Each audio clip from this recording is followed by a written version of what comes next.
Alden Richards is back on All Out Sundays. Miss na miss daw ni Alden ang energy na makapag-perform sa Kapuso Weekend Variety Show. Masaya, Sir Nelson. Nakakatuwa, nakakamiss din, very nostalgic. And tingnan natin kung kakayanin ng schedule natin na makabalik tayo as a regular. Pero sa ngayon, I really enjoyed my...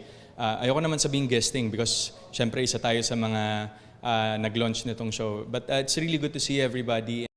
Espesyal ang episode kanina dahil hinarana ni Alden si Heart Evangelista, who will be celebrating her birthday on Valentine's Day.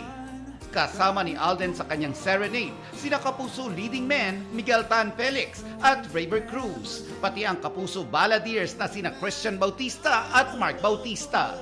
It's good to see her again and I'm looking forward sana magkaroon kami ng work together. Surprise ka kami. Super, and it's nice to be back sa, of course, sa noontime, na makikita mo yung dati mo mga nakatrabaho, especially everybody backstage.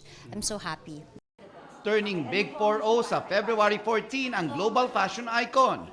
At bukod sa kanyang 40th birthday, may isa pang milestone na isa-celebrate si Heart. Ang 10th wedding anniversary nila ni Senate President Cheese Escudero. Hindi ako masyadong mahilig mag-big celebration, but for the decade of 40, I will. Actually, it's our 10th year anniversary. Yes, but we're gonna be celebrating it with our loved ones. Nothing, kasi malaki na yung birthday ko. So, baka kami lang ng family.